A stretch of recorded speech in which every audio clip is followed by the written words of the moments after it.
okay, Dharman? Yeah, I'll start. So yeah, so hello everybody. Thank you for coming to the session. It's great that we've got some interest for this. I am going to share some presentation slides, and I'm also going to share a screen from menti.com. So we'll use something called Mentimeter in the session, which is another way for having discussion. So as Janine said, it'd be really nice if people felt able just to talk during the session. There's not so many of us that's going to be a problem. I think that would be great to have discussion throughout, really. But if anybody doesn't want to speak, then you can of course use the chat, and I think Janine's going to follow that in case I miss anything. And then Menti is a way of us sending messages and comparing messages, and so we can get an overall view of what everybody thinks about certain questions. So I'll use that too. Okay, so I'm just going to share those now.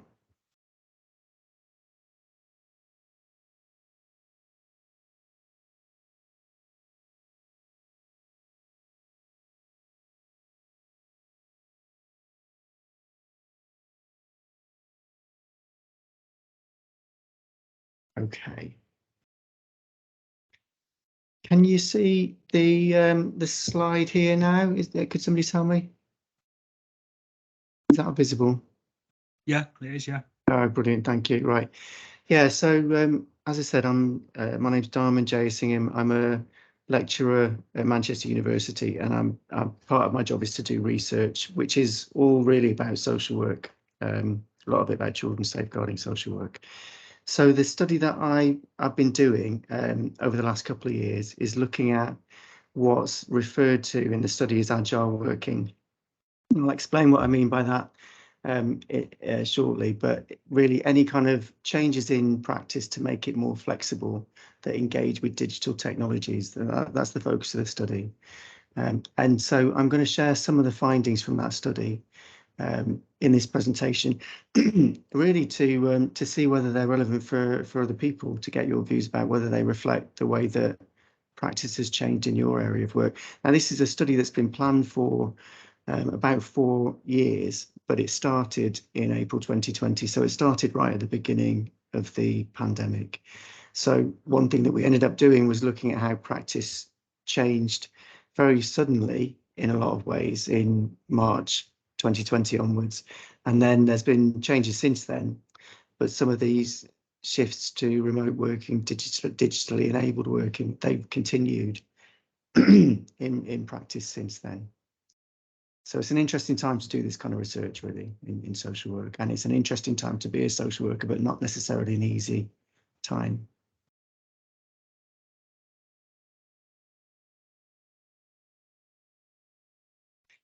So what do we mean by agile working and agile approaches? Well, there's this history really since the 1990s of a shift towards working in a more open, responsive and creative way. Those kind of qualities are valued in work in a way that they might not have been in the past, particularly in private sector work.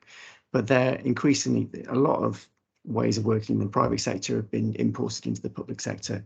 That's something that's been happening at least for 40 years in this country. And then we've also had increasing pressure on public services because of cuts to central government funding, for instance, and also because of the problems that people experience because of cuts in other areas. Cuts to other services often have an impact on social work services because there's more demand for those. So we have this pressure to work in a more open way, but we also have this pressure to do more with less in terms of resources. So I think there's pretty wide agreement that the kinds of needs that children's social workers, particularly children's safeguarding social workers, deal with now are more complex in many ways than they might have been in the past. And then we also, as practitioners and other people in employment, we have different expectations about how we should work and the relationships between our work and the rest of our lives, really. Those are not separated in the same ways as they might have been in the past. So I'm just going to share some slides. I should have got this back to the beginning.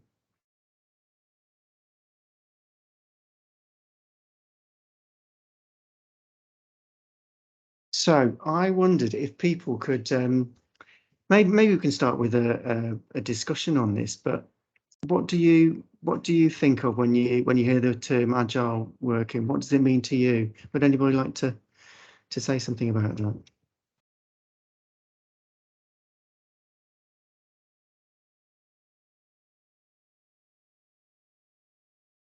Well, what we'll do, let's use menti.com, and I'm going to explain how we use it. So you can use it on your computer that you're using to access the session, or you can use your phone if you've got a smartphone, and just put this web address, www.menti.com, into your browser, and then use the code, the 8-figure code that's at the top of this page. That's the code for the whole session. And maybe you can just type 1 or 2 words about what agile working means to you, if it means anything.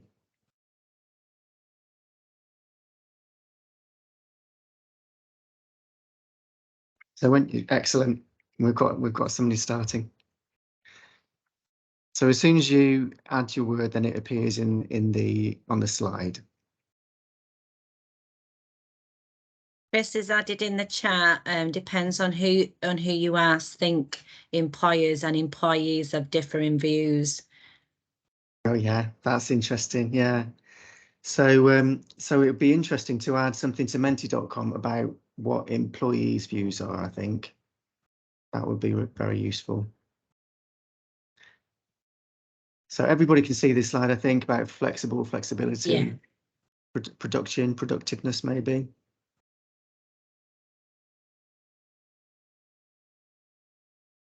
I think we might have more than one person saying flexibility, which is why it's a bigger word. Okay, so that's useful. I'll just give people 30 more seconds to add anything if they want to.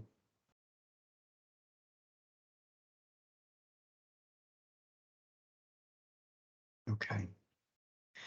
So some of those are very positive qualities, and I think this idea that different groups of people have different things invested in agile working is important too. So it has a different impact on different groups of people, managers and practitioners. Okay.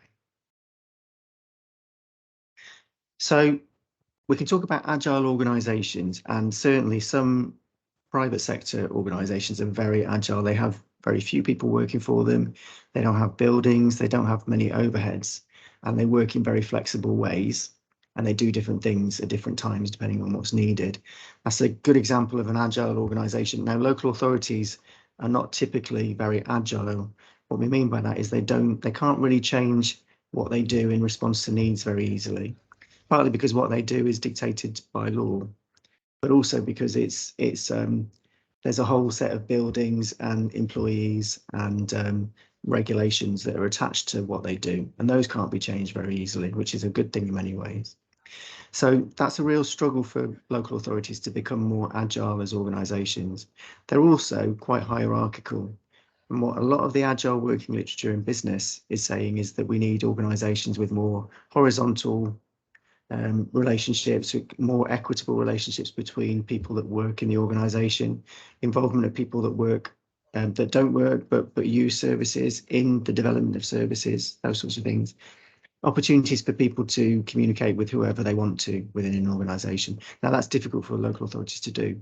There's also workforce agility, which is what qualities the workforce has and how flexible they are, how responsive they are. So these 4 areas are quite important for how agile the workforce can be. So who is employed, whether local authorities use a lot of temporary staff, for instance, is an important question, because that gives them some flexibility, but also where and when people work. So I think there's been a big shift, hasn't there? And this is a longer term shift about where practitioners work, because digital technologies enabled us to work away from the office more often and still be in touch with people. So being able to work from home, or before COVID, maybe it was more common to work in other kinds of bases outside of our home office, either in the local authority or other places. But social workers were also, sometimes they were working in cafes, places like that, prior to COVID. What time of day people work, that's changed during the time that I've been involved in social work. So when I was a practitioner, and that stopped 20 years ago, I did do some work outside of the working day, but I was really restricted in how I did that because I didn't have access to, we didn't have information systems then. We had files. We did have databases, but most of the information was on paper, and you couldn't easily take a file out of an office. So there was lots of things that you couldn't do outside the office, the working day. Also, this question about what people do, about what kind of roles people have, they can flex in response to different needs that are placed on services. So that's what we mean by agile working. How people work in terms of where and when they work, but also what they do and how directly that meets the requirements of the service. So what has been happening in this country? Well, what we mean by agile working, I think, has changed over the course of the last 10 years. So when this term first started to be used around 2010, I think 2011, that's when I first became aware of it. There was a big debate in social work, places like community care, for instance, as were very involved in this. But agile working meant hot desking for most social workers. It meant working in much larger offices where workstations were shared. So there weren't as many workstations as there were people based in that office. People had to share those places and work more flexibly. And that was a way, it was a way for social work services really to save money, but it was presented often as a way of getting social workers out of the office and working with families. And of course, that was important to do. It still is now. There were lots of pressures on social workers to keep them in offices. So it was a good idea to get social workers outside of offices, but having hot desking on its own didn't enable that to happen because of things like digital information systems, which were being used more and more around this time and have become increasingly influential. And so if you have the same requirements to record everything as you might have done when you were based in an office and had a desk to yourself, that doesn't mean you can spend more time with families. And then maybe we can discuss this before we go any further, but there was a really variable engagement with digital tech, even as late as 2020 among social workers. So some social work practitioners weren't using mobile digital technology at all. They weren't using laptops, for instance, as part of their work routinely. Other people were very engaged in working in a digital way, and that enabled them to do lots of different things, working in quite diverse ways. And then we've got this shift towards working remotely at home almost all of the time for some social workers at the start of the pandemic, and then this more recent shift towards more hybrid ways of working. So a combination of working at home quite often and in other spaces, in cars sometimes, but also spending some time in the office too. That seems to be typical of a lot of social workers. So I wonder what people think about that. What would you say about the way your job has changed since you started to do it? Some comments in the chat, Dharman. People commenting on the differences of how it's interpreted on terms of teams and employers. And Christopher Davis points out about local authorities have been slow to change, but COVID was done so quickly. And I remember that when I was in operations, and there used to be discussions about if you was going to work from home, you'd have to kind of plan what your work was going to be. And then COVID came and it sort of forced local authorities to embrace that way of working quite quickly. I don't know whether you want to come in, Chris, and say anything else. Not particularly. I just think there is that sort of view that local authorities are slow, and they can be, but when needs be, actually it can be really rapid. And that sort of, I know in my local authority, when that sort of happened, computers rolled out, everything rolled out very, very quickly, when it was all there ready to go. And it was a bit rocky at the end. It was like for everyone, wasn't it? But it does get there. I suppose like in social care, you can't really get away from the fact of the underlying thing. You have to go and see children, see families, and do that work. And even COVID didn't prevent that. Visits were still being done and so I suppose the hybrid working is a positive thing from the paperwork side of you, but you can't remove the actual fundamental part of the job from face to face within communities, etc. And what I do like about the agile working thing is around, it's meant to make social work more community based as well. and not just in offices and at home and stuff. And I think that is a positive from it. But it depends on the role, doesn't it, as well? Yeah. So is your experience that it has enabled you to spend more time with people that use the service or in community hubs or something? I would say so, yes. I think that obviously a lot of things has been done on Teams as well. A lot of meetings have been on Teams and visits have been done on Teams, and I think that was the right thing to do at the right time, wasn't it? I suppose it's moving away from that. It's kind of depend different speeds. What I would say. What do we keep from that now that we might not have to socially distance in the same way that we might need to, but at the moment we're not expected to?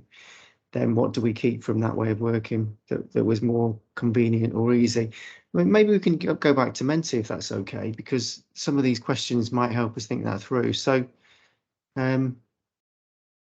we've just got a hand up, Dharman, and I think it's from Melanie.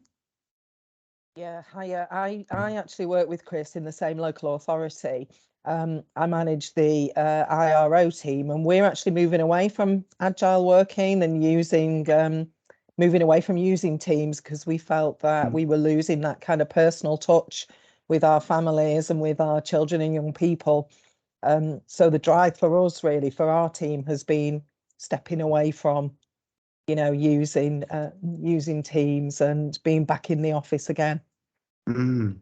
And you said about personal touch. That's very important. But what do you mean by that?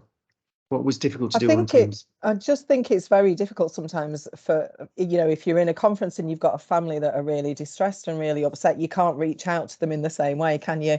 You can't sit with them or take them out and give them a drink or do things like that. That very personal kind of social work that we do, that's missing when you're doing it on Teams and you're doing it over, over screens. Yeah. And is this for child protection conferences or reviews? Child protection conferences and also with children looked after reviews. Yeah. Right. Yeah. Oh, thank you. That's very interesting. And I think we might talk about that when we get into the detail of communication online, because that's something that came up in the study quite a lot. Let's just think about this question of agile working, what it means in practice a bit more. Is that okay? So could people maybe respond to this question? What kinds of practices does agile working involve in your job? Because I think it might be different depending on your role and depending on where you work, which authority. So you can use the same code as before.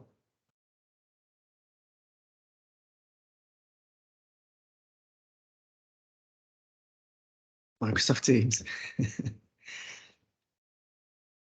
Teams really dominates, I think. That's my impression, that local authorities have moved away from other remote online media for having meetings like Zoom and Skype. I think things like Zoom and Skype are seen as security risks and data protection, and also Teams is included in the Microsoft Office, isn't it? So there's a cost thing as well. But we're not allowed to use Zoom because it's deemed a security risk. So, but then we know a lot of service users find Zoom more accessible. So I suppose it's a bit of an issue there. And of course, those things change, easy, is it? Yeah, I think that's the reason why, isn't it? But of course, the security settings on Zoom have changed quite a bit since those initial concerns have been raised. So I think these things get locked in, don't they? And then they become the norm. And actually, they enable us to do lots of the same things, but there are some differences as well. So working away from the office, a mixture of face-to-face working and Teams, right? I see, being flexible, working outside the office, outside normal office hours, and less open discussion with peers. That is interesting, isn't it? We've got flexible start and finish times again. Yeah. That's a mix of working at home and in the office over the same day. Yeah. Avoiding commutes is really valuable, isn't it? It's almost everybody would see that as a benefit. Is there anything about the commute, I wonder, that's lost if we don't do it? That's been something that's written about a little bit, about how valuable it might be to have that time on your own. I don't know. I suppose the commute gives you a space between your work and your home to sort of leave work behind before you get home. But when you're actually at home, you never leave that work environment in effect, do you? So I think that's the big difference. You know, it's great not to sit in the car for 4 hours. It's also, you don't get the same break, do you? It's great not to be in the same chair all day and then be in the same room when you're not at work. Yeah. And actually, some of the techniques social workers used in our study, they were about trying to differentiate when they were at work and when they weren't. That's more difficult to do for some people, not because of something about themselves, but the situations that they're living in. Less decompression time, yeah. No distractions, greater flexibility. So lots of positive things, and then some potential stresses as well. Okay. So I think we might return to that next question in a bit, but let's move on for now.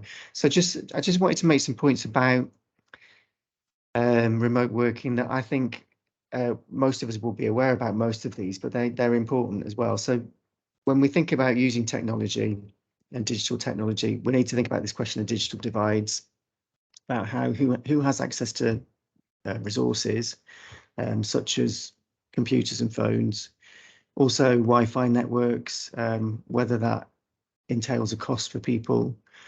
And then also this question of digital capital. I think the stuff about digital divides is well understood in practice, but this question of digital capital is also important because we tend to assume that younger people, including most people who are parents now, are familiar with digital technology. They're used to using it in their everyday lives. That may well be true.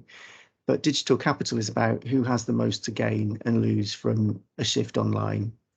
And that in safeguarding services, it's almost always likely to be services and practitioners that have something to gain, not people that use services. And one feature of communication when it shifts online is it's often recorded because it's text-based, so it's possible to save it. So that has implications, doesn't it, for service users? And that's something that when we talk to families, some of them were concerned about.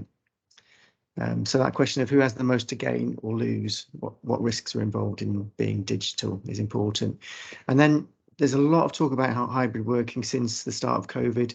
A lot of that discussion assumes that communication is smoother, and it assumes that working relationships are fairly straightforward compared to other relationships. And of course, in social work, neither of those things is true, really, a lot of the time.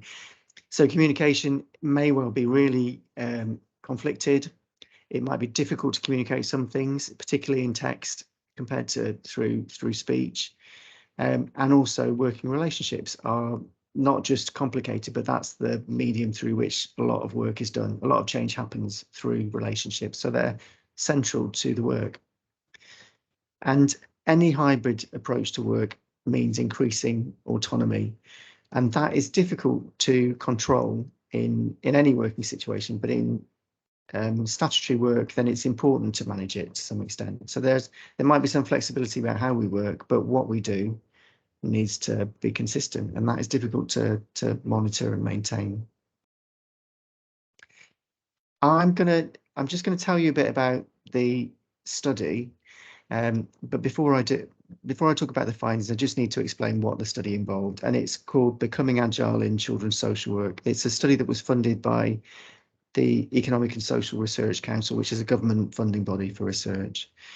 And it was really trying to find out what kinds of agile approaches are being used in local authorities, what the intention is behind them, how they're understood by people leading those services, and then how are they changing practices in reality. So particularly how are they affecting how people communicate, how they make sense of information, how they make judgments, their working relationships and their experiences. And when I'm thinking about relationships, it's about relationships between practitioners and supervisors, and then between practitioners and the young people and families that use the service.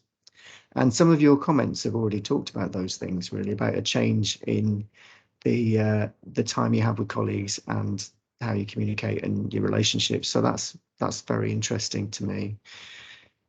So what did we do? We did the research in 3 different local authorities in different parts of the country, parts of England, and we talked to 21 practitioners in those different places regularly over the course of between 6 and 12 months. So we saw most people 6 times during that time, probably once a month for most people. We talked to people that led social work services and people that led other services in the local authority, like IT services and people that were in charge of buildings, for instance. And we tried to talk to young people and families that use services. So when we did quite a lot of observations of people's practice, and when we observed a meeting that involved a parent or a young person, we asked if they wanted to be interviewed. Now, that didn't result in many people taking part. So we then did focus groups with young people and with parents that had used safeguarding services to get their views about changes in practice over the last few years. Yeah, and the things that we observed social workers do were really meetings with families, meetings with other professionals, supervision. Quite a lot of group work was happening online. And then some group work started to happen in person that we observed as well. And some of those were quite structured activities that had maybe a kind of a particular model for examining somebody's work on a particular case and having a reflective discussion, and then others that were more diffuse. And we visited the offices that people worked in as well and looked at how they were changing. So those are the sorts of things that I can tell you a bit about, but maybe before we do that, let's think about your experiences, if that's okay.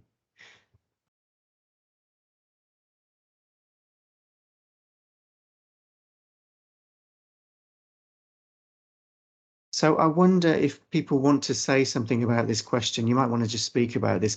How has agile working and digital working affected your relationships with colleagues? So I think it was Melanie talked about relationships with young people and parents, which we'll come to as well. But what about this question about colleagues?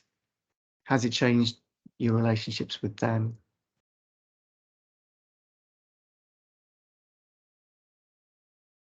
Feel less connected, if not in the office. Okay.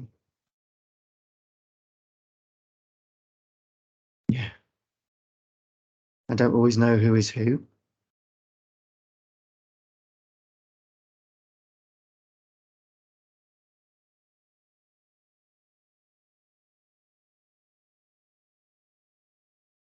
It's not affected those I knew before COVID-19, but it has with the new starters. That I think that's really important. That to some extent, loosen team cohesion, people less reliant on others, less opportunity to emotionally support each other. Yeah, it's nice to see people, but I don't need to in order to do my job.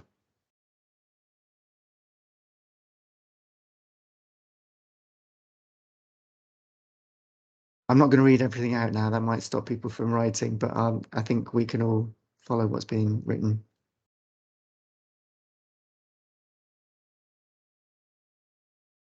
A comment in the chat, Dharman, about relates to what's on Mentimeter is that newer colleagues are struggling to be part of the team joining during COVID.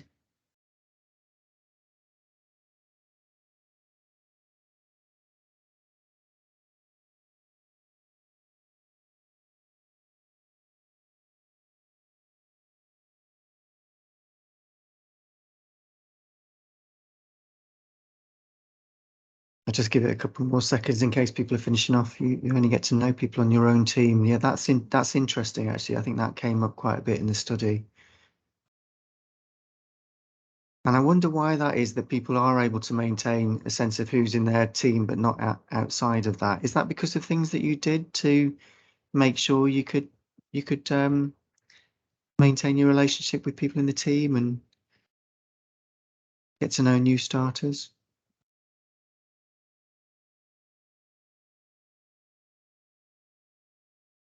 Okay.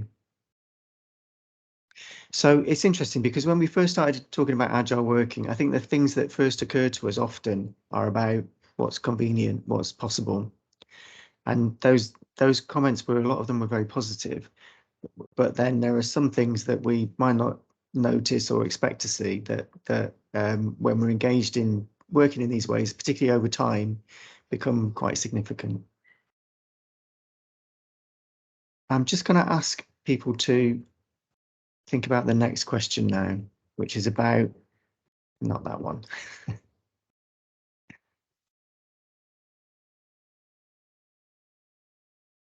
Right, no, I don't have a slide, but I wonder if people could talk about, maybe people can put in the chat or speak about how it's affected their relationships with people that use services. So somebody talked before about the personal touch in meetings. Something that I heard social workers talk quite a bit is new opportunities for communicating with young people using digital tech. And maybe some of you agree that it's opened up possibilities. I would say so. I've got families now that like email or WhatsApp and know that what always gets straight back to them, but they've got the voiceover rather than trying to ring me or whatever. And also like there's been some flexibility recently whereby, so like for example, we had a meeting recently where some partners couldn't make it and said they can come to the meeting, but they'd have to be on Teams. And then that particular day, mum was feeling really overwhelmed with life, and I was able to go and sit in her house with my laptop and still do it. Do you know what I mean? Rather than her not be included and stuff. Just, so sometimes the little bits of flexibility work in our favour to keep them engaged. Yeah. So this convenience is not just for practitioners, is it? It's also for parents, young people sometimes, isn't it? That flexibility it matters for other people too. Thank you. Right. Well, I'm just going to talk about some of the things that we found in the study, which may or may not be relevant for your experience and the authority that you're working in. And these are the areas that really stand out. So how agile approaches and digital communication, how that's affected not just how we communicate, but what we communicate, and what the work involved in sense making, which in children's safeguarding has always involved. Almost always, it's been something that's done by groups of people. It's done by social workers and supervisors, and sometimes social worker supervisors and families too. How it's changing relationships between people that work together, colleagues, between people and their managers, and between social workers and families, and also how workspaces are changing. And that's a product of what was understood as less demand, and also this increasing the kind of impending austerity that we knew was going to happen really a couple of years ago, and is just starting to have an effect now. And I want to talk a bit about divergent experiences, because we've already seen that some people really value the flexibility of agile working and other people are worried about it. So what are the changing communication practices? So what we're trying to do is think about how communication is influenced by the devices we use and the platforms we use. So really, if you use a smartphone to contact somebody, you're not saying the same things that you might have done if you were face to face. And if you can allow for that, then that's not a problem. But if you're practicing in a way that's not aware of how WhatsApp is different from a home visit, then that's the potential problem, isn't it? So there's a difference between this kind of reflective, self-aware practice and some of the other practices that might go on. But one shift is that there's been a move towards more text-based communication, and almost all of that text-based communication is asynchronous. So we write a message and send it before we have any feedback from the person we're communicating with. And that is important for this conflicted communication or this sensitive communication that often happens in social work. When we're trying to think about how to get support from a manager, for instance, how do we construct that first message? It's probably quite different when we're using Teams chat or WhatsApp or email than if we were in the same office and we just started a conversation. And that's particularly important for less experienced social workers, particularly people that never had any experience of practice before remote working or hybrid working. So when you're communicating asynchronously, that narrows what gets spoken about, what gets shared. And we have less live spoken conversation, and the spoken conversation that we have, if it's live but online, has some interesting characteristics as well. So we've got lots of different options available to us, but what we noticed, and we noticed this first with practitioners, is that there seemed to be a kind of narrowing of the ways that practitioners communicate with each other. Even though they had all these devices, all these different apps and platforms available to them, how they communicated was more limited than it might have been in the past. And then social workers were telling us generally that they had very flexible communication with service users. So things like WhatsApp were valuable because that was another way to communicate with young people that didn't like talking on the phone, for instance.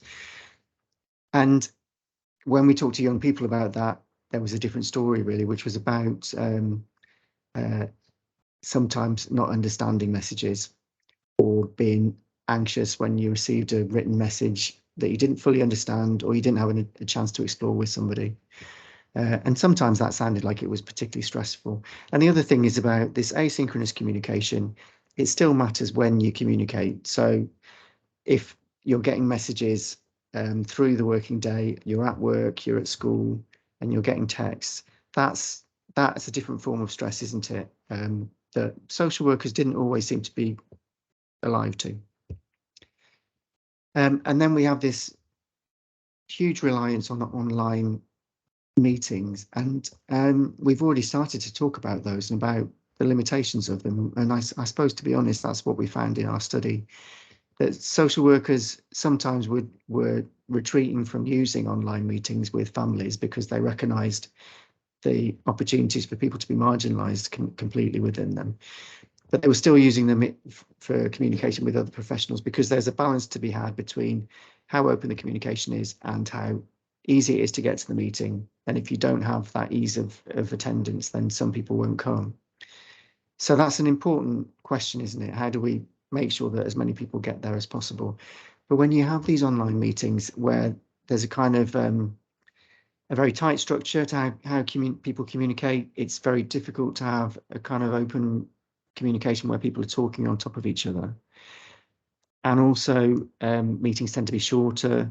All these things restrict what is discussed and how much opportunity there is for understanding things in different ways. And I suppose a key thing is that there are also situations where many people are not taking part in the meeting. So the social workers that we met described having many more meetings than they used to have, and smaller gaps between meetings since everything went online. And that really means that you don't have an opportunity to do some of your job until the end of the working day.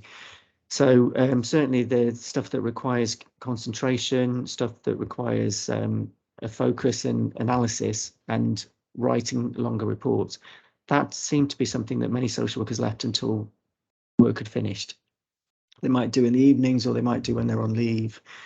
And then some people really had a huge volume of meetings. They had a lot of messages to respond to, and the only option they had really was to use meetings to reply to messages. Particularly managers seem to be doing that. So that means that meetings are situations where it's normal not to listen, which really can cause some problems, can't it, when we're thinking about sharing information and being confident that other people have got it. I don't know what people think about those. I mean, what we found really was that communication has always been complicated in safeguarding work. And then this shift towards online digital communication creates new opportunities for complexity. What do people think about that?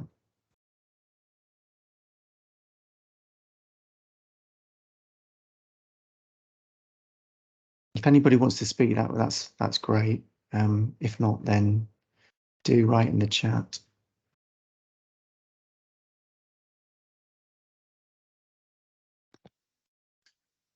I suppose, because I did quite a bit of training by authority and stuff like that and hold meetings online, and it's quite hard to sort of gauge people and what they're saying, what they're doing. Are they sort of listening, or they're not? That can be quite difficult. And I think also because you sort of want that human response, don't you? And that sort of like that nodding along or that sort of cutting or whatever you hear and stuff like that. You sort of miss that, don't you, in an online environment? And I think that's the same when you're sort of assessing and working with families as well. You don't necessarily see all that body language and that human connection, which is actually really important to be able to communicate properly, isn't it? So I think that there are a lot of strengths behind it, but it doesn't replace that face-to-face sort of in the same room, does it? Yeah. Yeah, thank you. I think what you said as well about like fitting in meetings and having like that hour gap in your schedule and thinking actually it's online, so yeah, I can do that. And then next thing you've not had a dinner break, you've not gone for a brew because you're like, I can fit that in. You know what I mean? Yeah.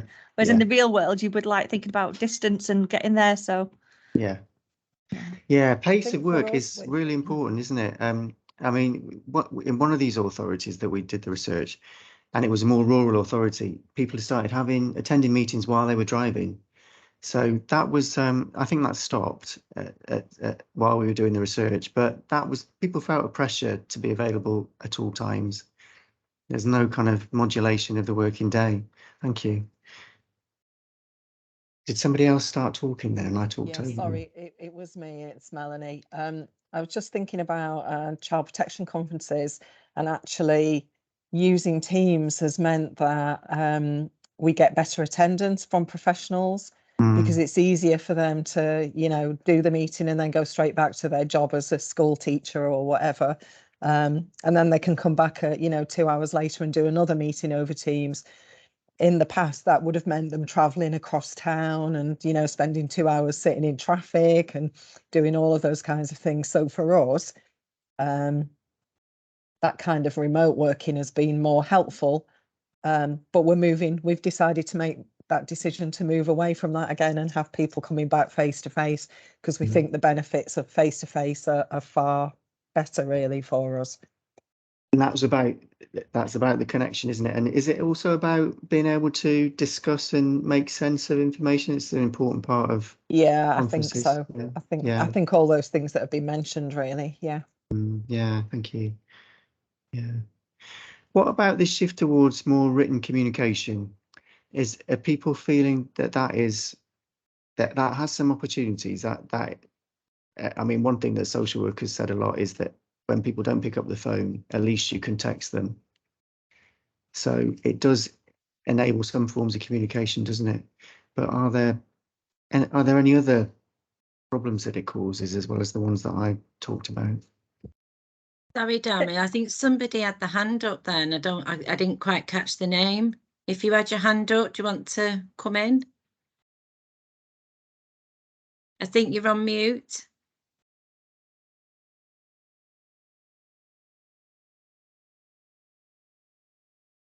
Or do you want to put it in the chat? I don't think we can hear you. And just to say that, so Dave has commented in the chat to say, I've had a surgeon attend a child in need via Teams, unheard of in person. So I think that was just going back to what there was being said before about it does encourage attendance at meetings. Yeah, that was something that there's been a fair amount of research since the start of COVID, and some of the earliest research was saying that was one clear benefit, that there was better attendance from health practitioners, medical practitioners. Yeah. I think just thinking about your question about like the negative perhaps is you have to be really careful how you write a text and how someone might read a text, and certainly wouldn't deliver something a bit naff news, would you, for them to have to digest and you not be there to pick up any pieces or support them. Do you know what I mean? Because like you could text, couldn't you, saying thanks very much, and that could sound really nice, or it could sound attitudey, thanks very much. So just being mindful of how you word stuff and how I might read it might be different to how someone else reads it. Yeah. It's tricky, isn't it? It is really tricky, and there's some kind of conventions in text and WhatsApp that don't fit easily. I mean, we had discussions about whether to use emojis. Some social workers were using them in texts, and they kind of talked. One person talked about, I'll use a heart, but I won't use a red heart. I'll use a white heart. So there's a lot of this communication is really it's not explicit, is it? Because what that distinction between the hearts was for that social worker might not have been clear to the parent. So Yeah, and also I suppose this connects with the way that we communicate with each other outside of work, doesn't it? And if we're using WhatsApp frequently, many of us are, do those ways of communicating bleed into our practice? Yeah. Let's talk about two different issues, I suppose, really. But I've talked a bit about what people are doing, but I haven't talked so much about relationships and experiences of social workers. This point about continual interactions across and outside of the working day we've mentioned, but that's so important, I think, and that really the problem for many social workers was not just volume of work, but a change in the expectation of getting things done. So you have more flexibility now, so you can do more, and also not having managers not being able to understand the impact of work on practitioners because they didn't see them as often.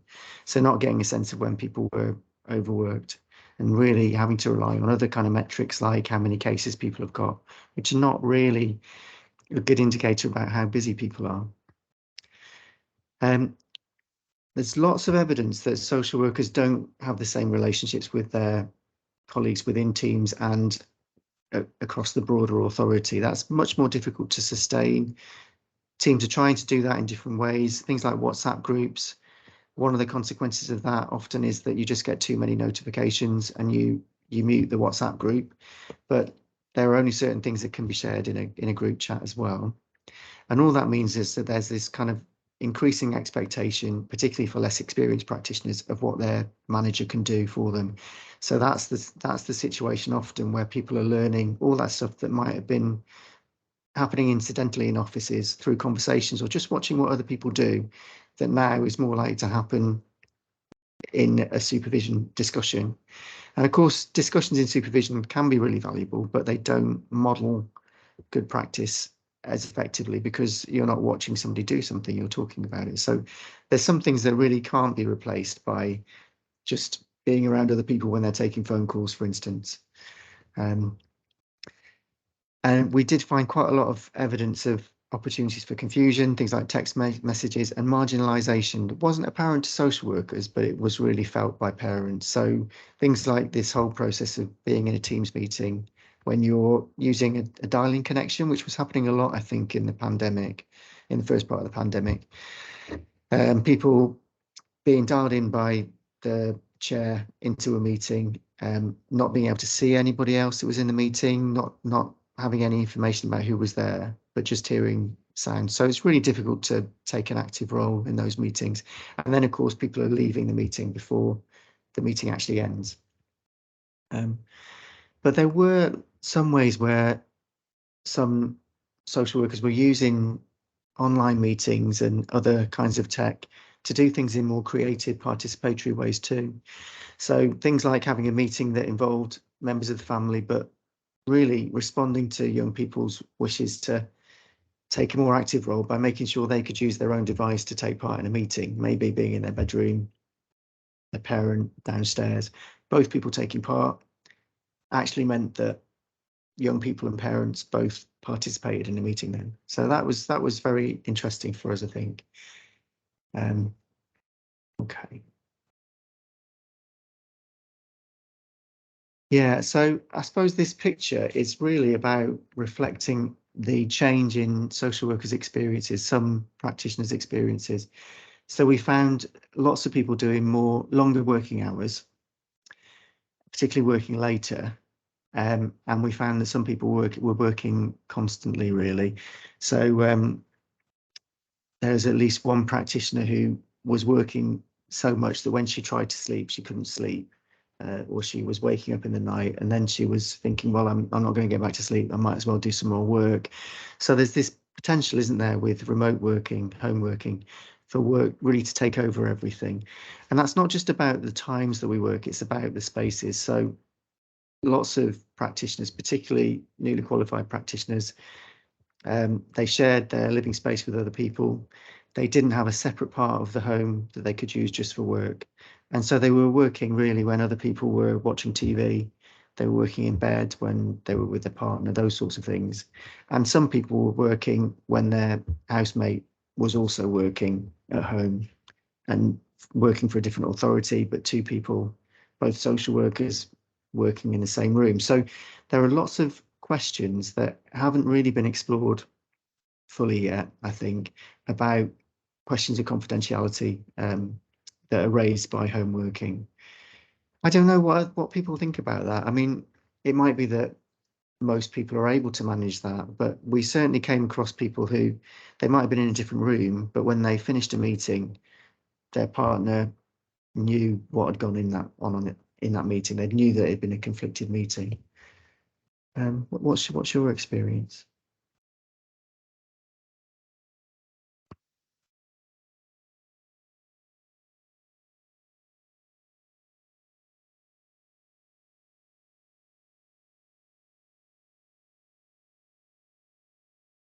Are people writing, Janine, or shall I? Maybe it's a difficult question to answer with the chat. Yeah, there's nothing come up in the chat so far. Okay. Well, I mean, in the peak of lockdown, we converted the box room into an office. So I was always aware of confidentiality, of course, and it was tricky at times, but now we're hybrid. Like, I would come home, like for this training now, I'm a migraine sufferer, so I've come home and I'll log on for this training, but anything I'll do in the office if it's, you know what I mean, if I thought someone would be at home, I mean, mostly no one's in, but that's not the point. But do you know what I mean? If I thought like I've got something to type up and it's going to take me a couple of hours, that flexibility, being able to do that, because you're not going to see my screen. But yeah, I wouldn't like to join a Teams meeting with people in the home. I wouldn't feel comfortable. Yeah. Okay. Even though I've got a converted office, you know what I mean? So that's possible to avoid doing now for you, is it? Yeah, because the office is like really close to home, so I'm quite lucky. I know people work quite a distance, but literally I can flip between the two quite easily. Pros and cons to that, of course. But yeah, do you know what I mean? Yeah, thank you. Yeah. Right. I wanted to talk about office spaces. We talked about home working, but about how office spaces are changing. That might be interesting for other people. That certainly came up in our study. Now, these are changing partly because people are doing different things in the office. They're doing more things away from the office. And there's also this question of cuts to local authority budgets. So some of those changes are directly to do with that. And some buildings in the local authorities where we did the study were earmarked for sale, really, or being rented out to make some money for that authority. So those kind of pressures are meaning that offices are changing, largely to make them smaller or available for fewer people anyway. And then there's this increasing shift towards different kinds of workspaces. And the things that we noticed were, well, there's at least two different kinds of spaces that are emerging. And this one with high stools and really a workspace that might have been used by one or two people now being available for theoretically 6 people to use. That's a shift that's been made in some authorities, having smaller workstations. And then another kind of space is pretty apparent. We've seen these kind of spaces pop up, and this is kind of a discussion space. So furniture that is meant to enable people to talk together quite easily, and it also muffles sound. So it's referred to as acoustic furniture. So it can make people feel like they're in a more private conversation. Now, both of these spaces try and muffle sound. So that's a big problem with open plan offices generally, isn't it? That they are noisier. So if you see the baffles in the ceiling above this high workstation, that's really trying to make it so that people can speak at the same time and not intrude on each other. But it doesn't stop you from hearing other people. It just makes the sound less unpleasant. And the same goes with the acoustic furniture that I showed you before. So what we've seen is that there are some benefits to these kind of furniture, but there are some problems as well. So this bar that we can see at the moment, the high workstations, it lends itself well to people working for short periods and working on their own. It doesn't really lend itself well to being alongside colleagues. And that might not be necessary for people anyway. And then these spaces, of course, they're designed for collaborative working. And a lot of that literature about hybrid working, about not being tied to the office, says that really what we need to use offices for is the stuff we can't do on our own. So if we need to be involved in a group project, work collaboratively with other people, that's a good reason to come in the office. But if something is just as easy to do at home, then do it at home. That's almost always better. It sounds like it's more complicated for people like the person that spoke before, really, because you don't want work to intrude into your home life and affect people at home. And that's something that's particularly important for social work, but maybe not for some forms of work. But I suppose the kinds of group discussion that we have in the office, that social workers have in the office, really isn't well served by this kind of furniture, because it doesn't just need a feel of privacy, it needs confidentiality. And what we found is that these spaces in open plan offices, when they were being used, they were often used for supervision, or they were used by one person that wanted to have some quiet. And while they do provide quiet for the one person, they don't provide the level of privacy that we need for certainly some informal supervision. So that is difficult too. Are these familiar spaces for you? Have you seen these kind of spaces in the offices you use?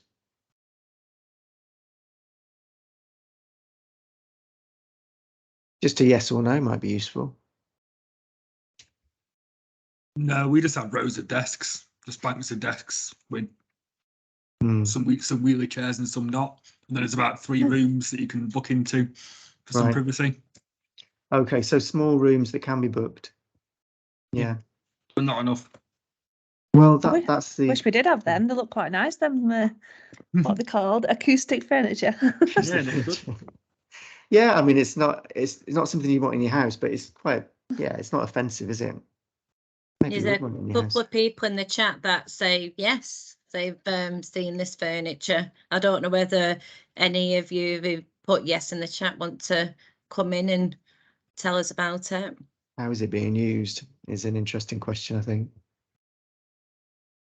I think I've used it for a few meetings when there's not been rooms available, but I have noticed that other teams have used them and been really loud.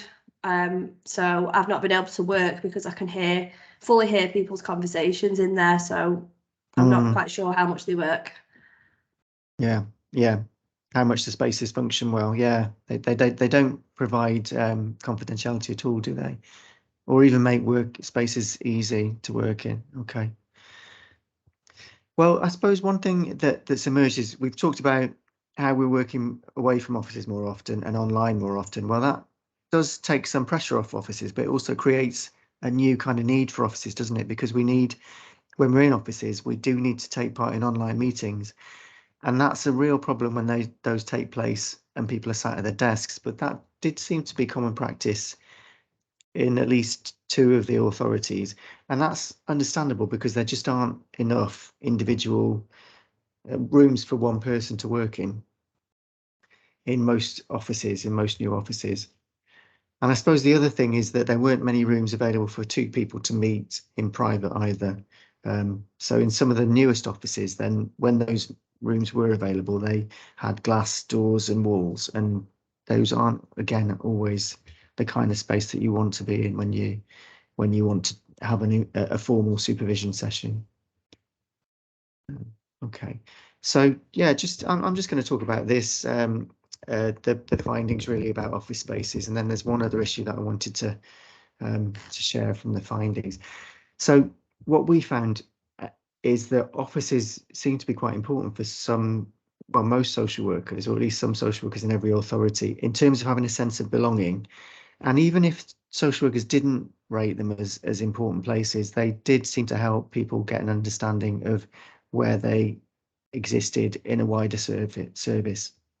So what other teams existed in the authority, for instance, although some people were actually having really positive connections with other teams that wouldn't have been so easy before online working. So using Microsoft Teams enabled people to meet face-to-face with people from housing, for instance, in a way that they wouldn't have done very much before.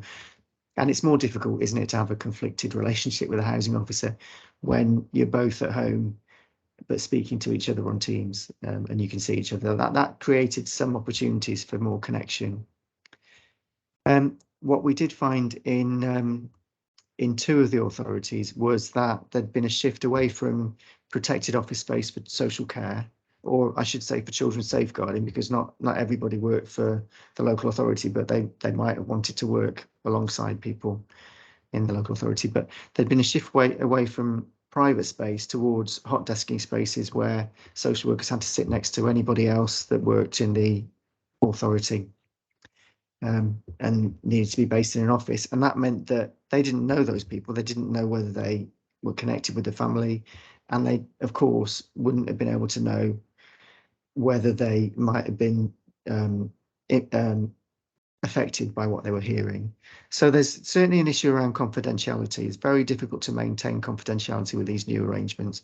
And then there's also some reports of people in completely different services in the local authority finding it hard listening to conflict on the phone and listening to details about abuse. So there's a real question about confidentiality that not every local authority is really dealing with. And then we have these spaces that we need to have in offices that didn't previously exist. Is the office important for people in this session? Do you think it's got a role? I've just added a comment, Dharman, when you've shared the findings about the sense of belonging, and I think I've transitioned into a different role now, whereas in the pandemic, my team and service were in throughout. So I never worked from home, so I've only just started to do that over the last 12 months.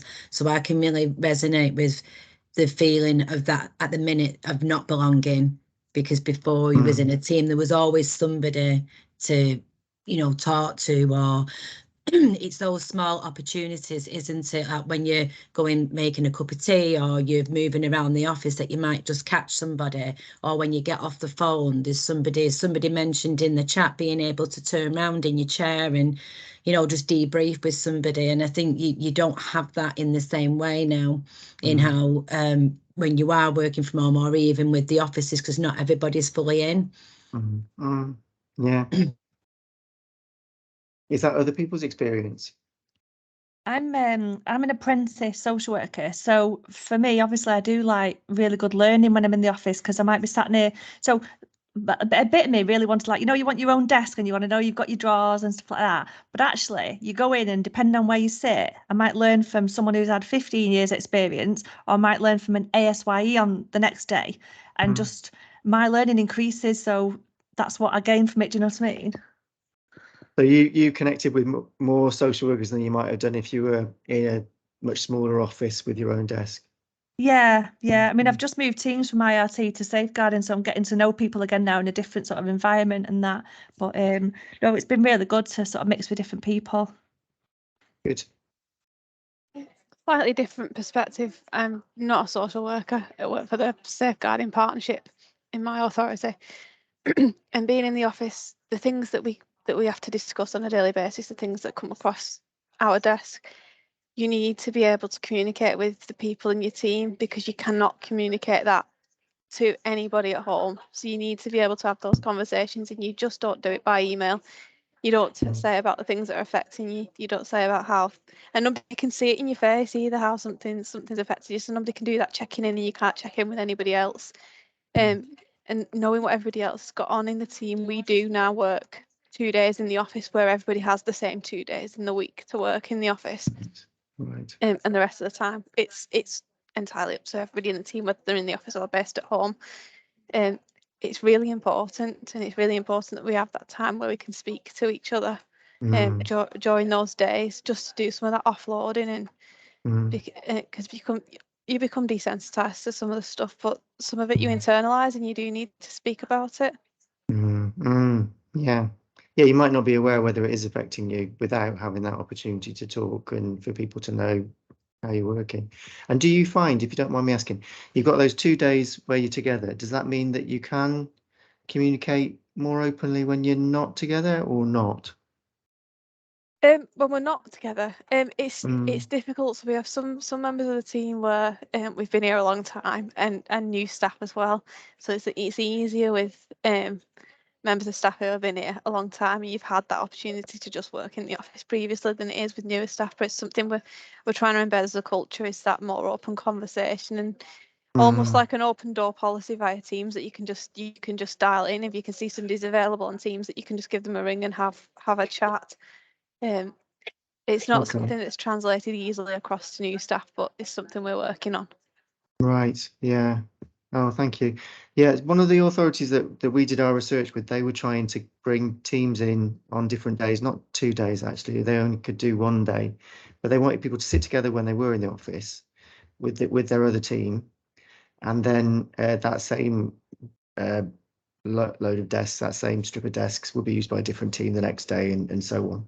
And that felt like it was okay, but it was quite unsatisfactory as well, because what they were doing when they were in together wasn't possible when they were out of the office, but at least they were able to maintain some sense of a team.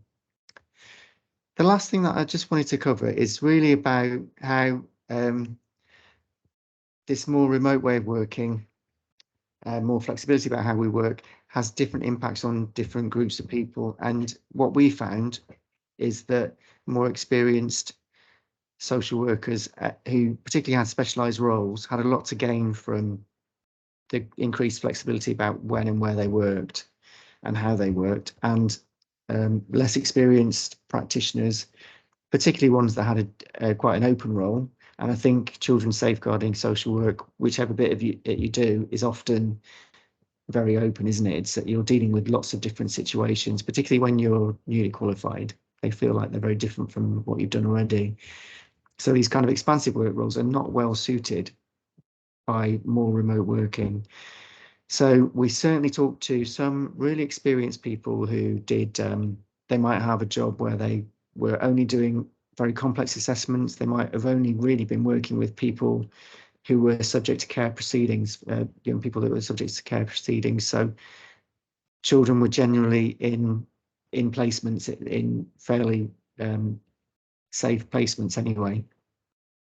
So the level of analysis that was required was very high, but these weren't unpredictable situations in terms of the day-to-day. Now, those people often had a lot to gain from working in more autonomous ways. And they also were, where people were able to work part-time or work compressed hours, then that was a reflection of the ways that they were working. So people were often working long days where they did do some things after 5 o'clock because that was the only time to do it. But at least a compressed hours pattern of work recognised that. And they were also people that did have a room that they could dedicate to solely to work. And that isn't the case for many social workers, of course, it's not. But that made a big difference when people were able to do that. We also noticed people that just were able to get out of the home and spend more time outside, talked about their work in a different way. And then there were people that really weren't able to do that because of their working pattern, but also because of other responsibilities. Or other aspects of their situation. So there were lots of people that seemed to be struggling because of this more remote way of working too. People that worked very long hours, people that didn't have the space at home, who were worried about the impact of work on their children, but also the impact of their children on their work as well. Those things were impossible to separate for some people. And with this increasing dependence on your supervisor, where supervisors just didn't have the time to respond to that, or where the relationship wasn't strong and positive, then that was very difficult for social workers that we spoke to. So I suppose this is important, I think, because who's driving agile working? Who's driving this shift towards more digitally enabled work? It's, of course, it's managers, it's more experienced people who are likely to have more to gain from more autonomous practices. And then there are, of course, people who are not gaining from that because their job doesn't fit with that role. Now, it sounds like we've got a mix of experienced people and some people that have recently qualified. I don't know if that's your experience too. I'm going to stop sharing the screen now because it'd be nice to see people. Or see the chat at least. There's a comment in the chat from Rachel. So she said that she would really struggle as an ASYE with the current post COVID agile working. On the spot learning feels like it's lost for new starters. Even 13 years experience on the front line for the same local authority. I went in for a few months on a very different team, and I really struggled to learn about the role and expectations. I can definitely resonate with that and know how that feels when we had new starters come onto our team during COVID. It's those things where you're doing inductions with new people and they might spend a day in the office with a different person each day or go shadowing different teams. And actually to try and induct somebody during COVID, and also my colleagues were doing that remotely. And I can imagine that just would have had the same benefits as if it would have been done face to face.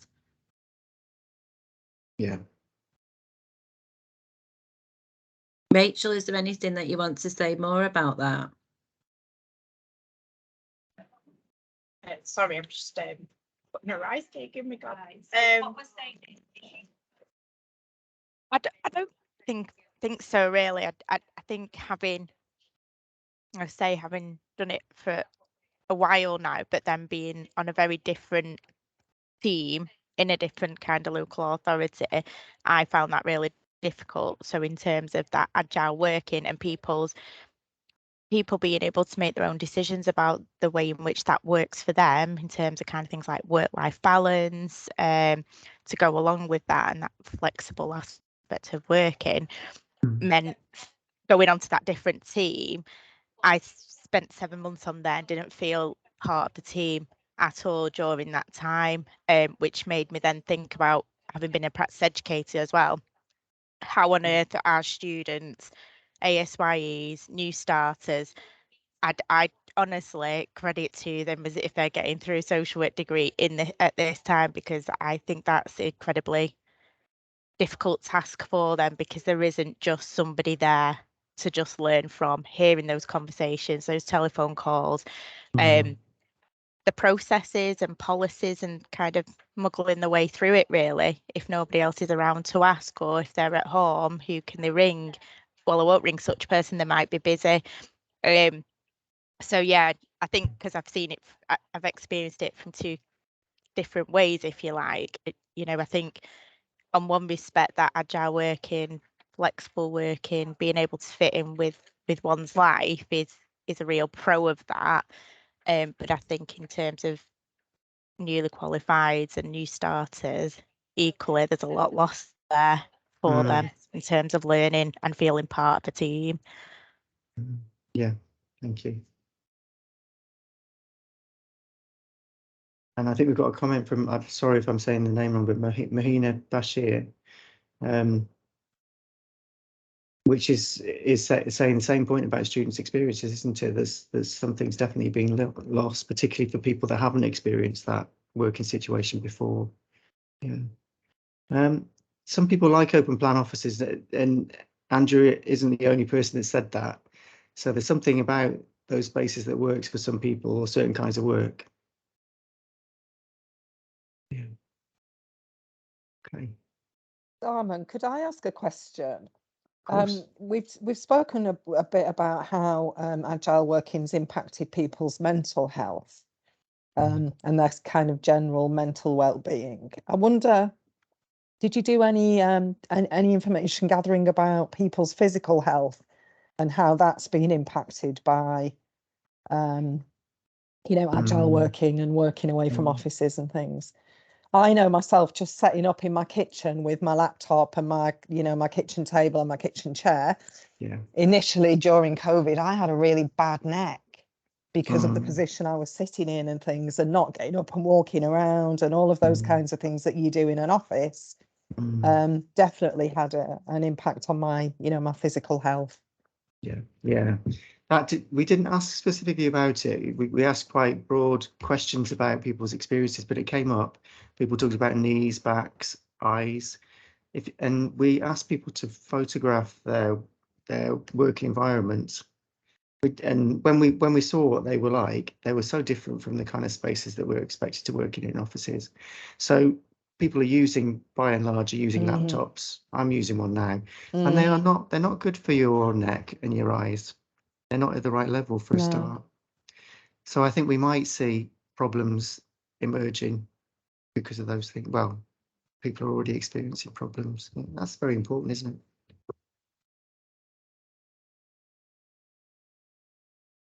Helen, thank you for sharing that.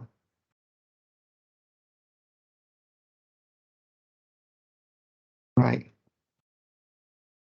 So that's good. I don't know if people have been able to take resources from the office to use at home, because that was happening during COVID, and that might be a solution for some people. Having a wheelchair, for instance, is probably quite important, isn't it? Right. Well, I think those are the sorts of things that I thought we should talk about. We've discussed quite a lot of different areas of agile working. It's really interesting to hear people's experiences as well. Have people got any points they would like to make, or any questions before we finish?